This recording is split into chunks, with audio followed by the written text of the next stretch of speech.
Hello दोस्तों, हम प्रेम की बातों को लेकर चल रहे हैं।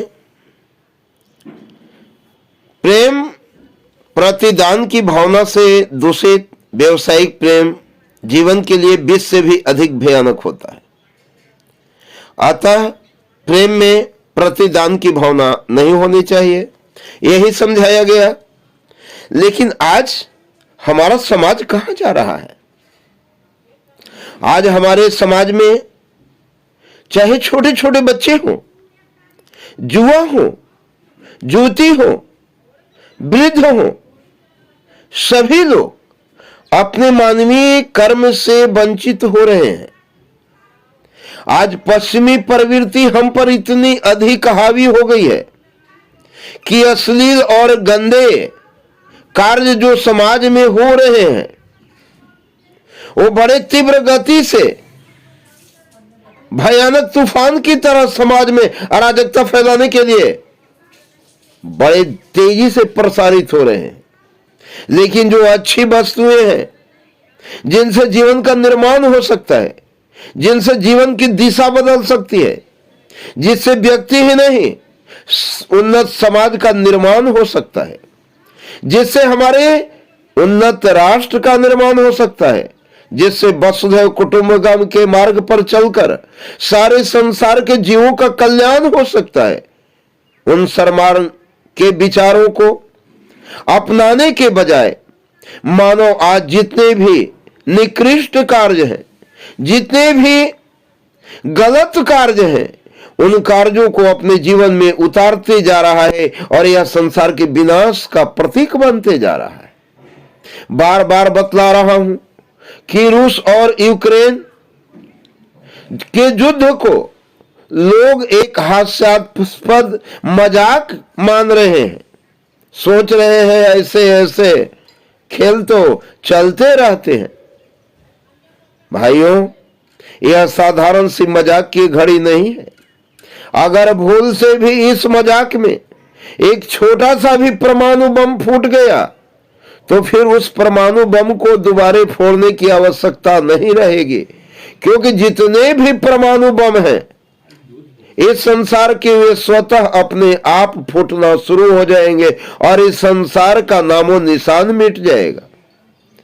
इस संसार के निर्माण में जितने भी आपने अच्छे कार्य किए, जिस दौलत के पीछे, जिस विलासिता को पाने के लिए, जिस आराम की चाह के लिए आप सारे कर्म कर रहे हैं, क्या वे स्थिर रह पाएंगे?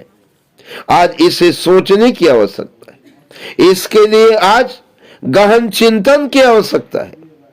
दोस्तों, इन सारे समाधानों का, समस्याओं का एक ही समाधान है और वह है अपने अंतःकरण में प्रेम के बीज बोना।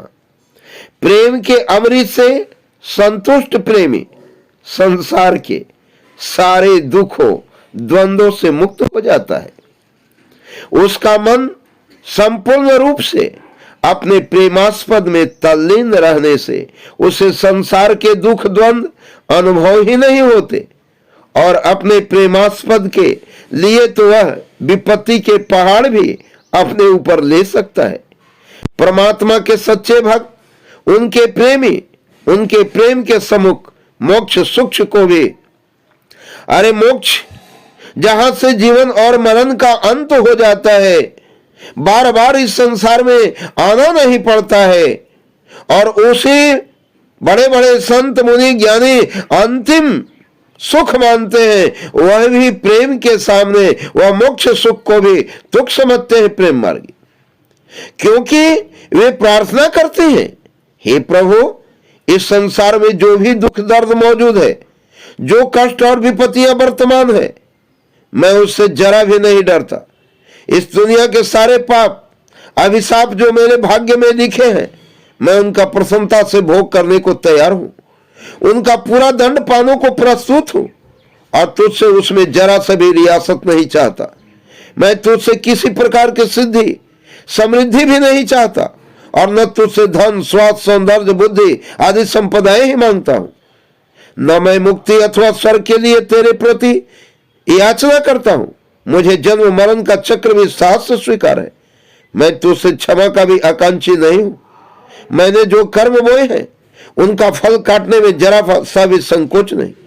हाँ, यदि मुझको आकांक्षा है तो यह कि तू मुझको अपने से प्रेम करने दे। प्रेम के लिए प्रेम और केवल निष्काम प्रेम, इसमें ही मेरे जीवन की सार्थकता है और सफलता भी है।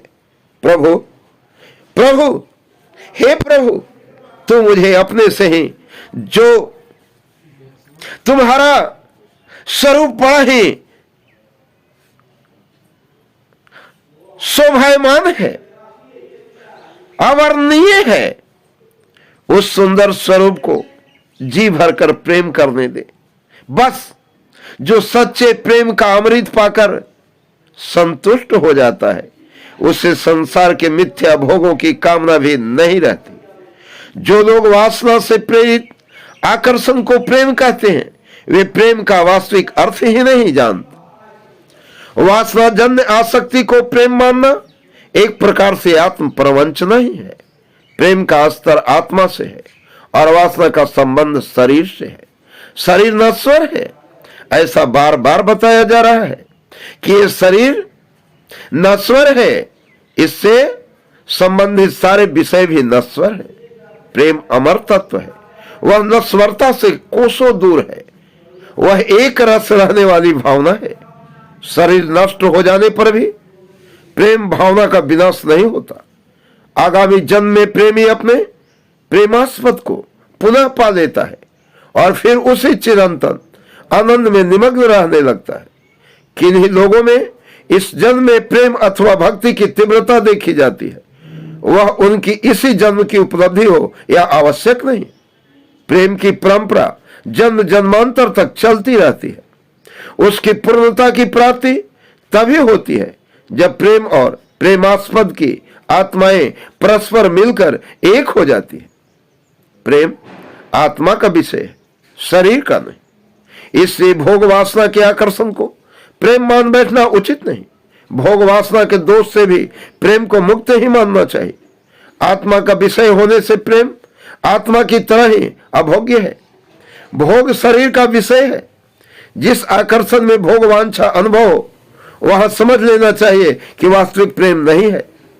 सच्चे और आत्मिक प्रेम में वासना, भोग, आसक्ति, मोह, संजोग, वियोग, पीड़ा, कसक अथवा दुख, शोक आदि विकार नहीं होते। वह तो सर्वथा आत्मा की ही तरह विकार रहित और परिवर्तन से परे होता है।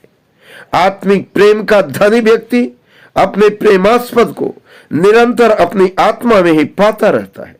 सांसारिक संजोग वियोग उसके लिए कोई महत्व नहीं रखते। सच्चा प्रेम अपने प्रेमास्पद को संजोग की अवस्था में भी अपने भीतर ही देखता और सुखी होता है, और वियोग की अवस्था में भी अपने अंदर देखता है और सुख पाता है।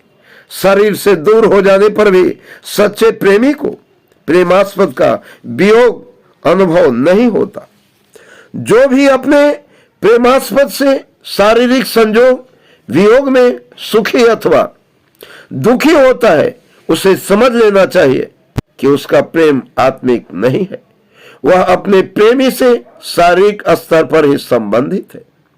किसी के प्रति सच्चा प्रेम होने का लक्षण यह भी है कि प्रेमी को अपने प्रेमास्पद के दोष भी दोष रूप में नहीं दिखते, उसकी त्रुटियां भी अप्रिय नहीं लगती। ऐसा इसलिए नहीं होता कि अमुक का गहरा संबंध होता है अथवा किसी को अपने प्रेमास्पद का हीन होना सह नहीं होता। यह इसलिए होता है कि प्रेम परायण मनुष्य जोगी के समान होता है। वह बहुधा गुण दोषों से मुक्त होता है। प्रेम जब अपनी क्षमावधि पर पहुंच जाता है, तब केवल प्रेमास्पद ही उसकी समदृष्टि का विषय बन जाता है।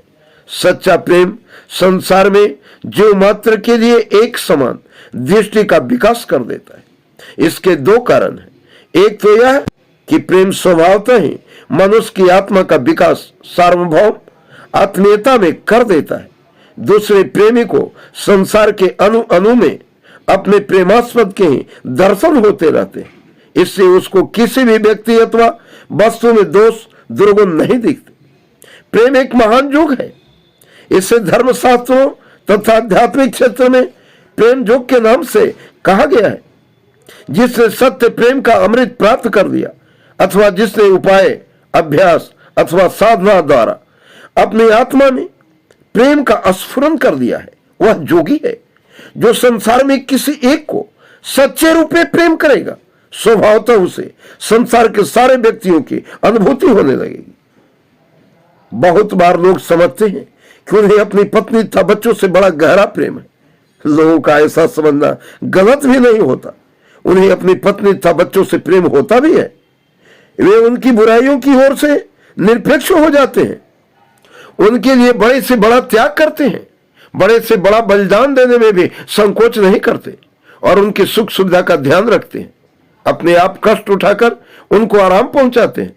यह सब लक्षण देखकर आभास हो सकता है कि अमुक व्यक्ति को अपने पति, अपनी पत्नी, अपने दादा, अपने पिता, अपने पुत्र से बड़ा प्रेम है, किंतु वास्तव में ऐसा होता नहीं होता है। पत्नी तथा बच्चों के प्रति लोग जिस अनुभूति का अनुभव करते हैं वह प्रेम न होकर मोह होता है। मोह में आत्मीयता का अंश कम नहीं होता है, किंतु उनकी वह आत्मीयता स्वार्थ अथवा अपनेपन की संकीर्णता के स्तर की होती है। अपने बच्चों के प्रति प्रेम में उन पर जान देने वाले, उनके दोषों को नजरअंदाज कर देने वाले बहुधा दूसरों के बच्चों को जरा भी नहीं चाहते। उनका एक साधारण था दोष भी वे क्षमा नहीं कर पाते। यदि उनको अपने बच्चों से सच्चा प्रेम होता तो निश्चय ही उन्हें अन्य बच्चों में भी अपने बच्चों के समान ही अच्छाई दिखाई पड़ती, उनसे भी गहरा लगाव होता, उनसे भी वे सच्चे प्रेम करते। वे उनके लिए भी त्याग और बलिदान कर सकते और उनमें वही संतोष पाते जो अपने बच्चों से पाते। वास्तव में प्रेम आत्मा का विषय है, शरीर का नहीं। आत्मिक क्षेत्र में अपना पराया, अच्छा बुरा अथवा मेरा तेरा आदि की संकीर्णता नहीं होती। मनुष्य की आत्मा संकीर्णता, स्वार्थ तथा निकृष्टता से सर्वथा परे है। वह परमात्मा का अंश है, उसका स्वरूप है। उसी की तरह सारे संसार को अपना आत्मीय ही समझता है। सच्चे प्रेमी में परमात्मा की तरह ही व्यापकता, विस्तार तथा निस्वार्थता आ जाती है और वह संपूर्ण जड़ चेतन में एकात्म भाव का अनुभव करने लगता है। निसंदेह जिसने प्रेम के उस पावन तत्व को प्राप्त कर लिया है वह बहुत बड़ा भाग्यवान और जीवन मुक्त जोगी के समान है। जय हिंद दोस्तों।